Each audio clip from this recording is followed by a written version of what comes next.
Good morning student. आज हम start कर रहे हैं चैप्टर 10 लेसन 10 अवर लिटिल रिवर, हमारी छोटी नदी। रिवर को नदी कहते हैं। लिटिल छोटी, अवर हमारी या हमारा।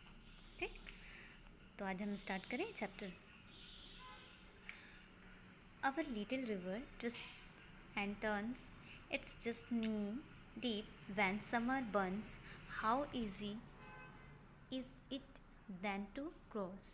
Cattle and carts just float across. The banks slope gently. Today there are high,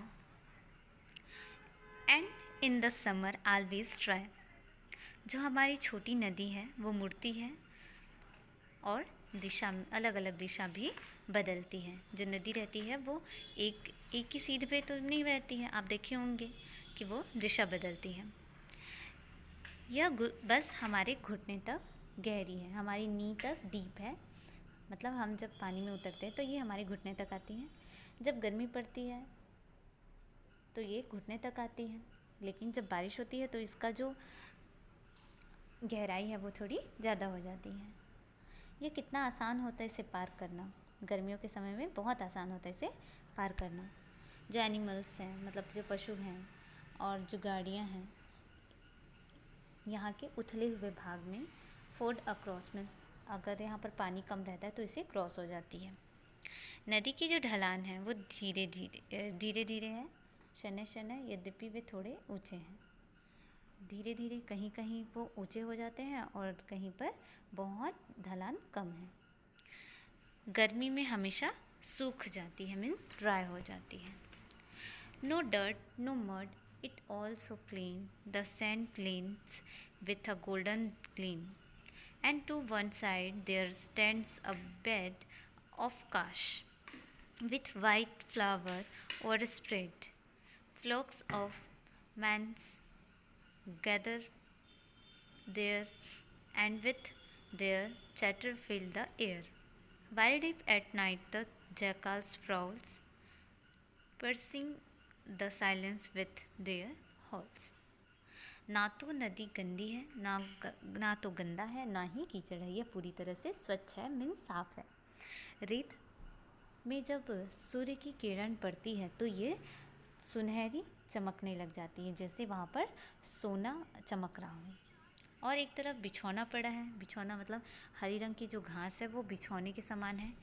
काश के ऊपर में बिछे जो सफ़ेद रंग के फूल हैं, वाइट फ्लावर है, उससे घिरे हुए हैं, जो बहुत ही ज़्यादा सुंदर लगते हैं। मैना का जो झुंड है, मैनास, फ्लॉक्स ऑफ मैनास गैदर देयर, मीन्स मैना का जो झुंड है वहाँ पर एकत्रित है, वहाँ पर है और आवाज़ कर रहा है।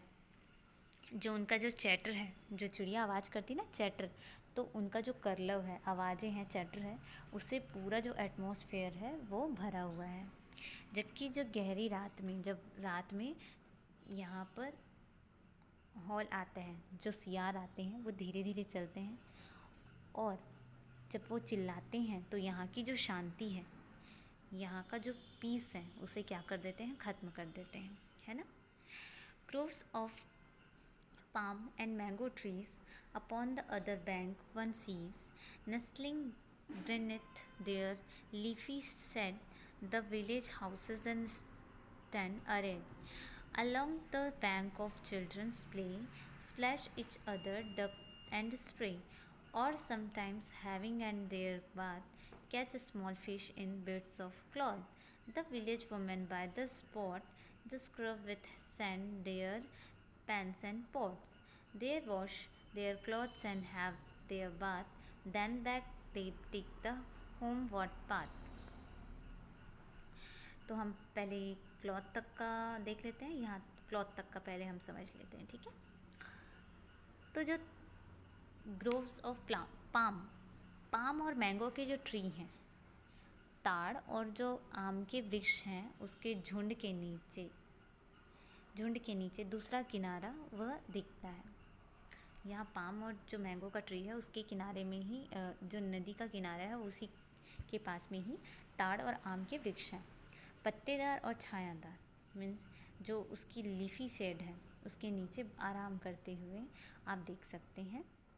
गांव के जो घर हैं वो वहाँ पर पंक्तिबद्ध हैं, लाइन से हैं। नदी के किनारे बच्चे खेलते हैं एक दूसरे पर बत्तख तथा पानी की बौछार फेंककर। एक दूसरे पर जो बत्तख हैं वो क्या करते हैं, एक दूसरे से पानी की बौछारें करके खेलते हुए दिखाई भी देते हैं आपको नदी में। और कभी कभी आप स्नान करते करते देखेंगे कि कपड़े के छोटे से हिस्से से आप मछली भी पकड़ सकते हैं। किसमें? नदी में। अब देख लेते हैं द विलेज वुमेन। गांव की जो महिलाएं हैं उस स्थान पर आती हैं रेत से सैंड से अपने जो बर्तन है, कढ़ाई है, पैन्स है, स्पॉट्स हैं, कढ़ाई और बर्तन को मांजते हुए दिखाई देते हैं। वे अपने कपड़े धोते हैं और नहाते हैं कहाँ? नदियों में, मीन्स रिवर में। तब वे अपने घर को वापस चले जाते हैं। Then back they take the homeward by. वो अपने घर को वापस चले जाते हैं। And then often the rains begin, the river fills up to the brim and rushes then upon its course in muddy barrels and deafening roads.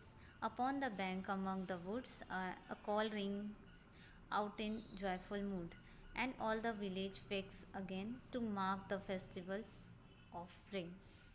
और तब प्रायः बारिश शुरू होती है। नदी ऊपर तक भर जाती है। जो गर्मियों में वे सूख जाती थी, अब वो ऊपर तक भर जाती है। तब यह रास्ता भी भर जाता है। तब वो अपने रास्ते तक आगे बढ़ जाती है। मटमैला, चक्करदार तथा बहरा करने वाली गर्जना में।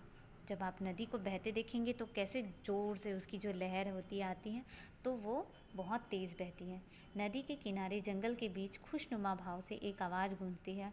नदी की आवाज़ जो लोगों को बहुत ज़्यादा अच्छी लगती है और पूरा गांव पुनः जाग उठता है वहाँ वर्षा ऋतु के उत्सव को मनाने के लिए। तो आपने देखा कि ये हमारे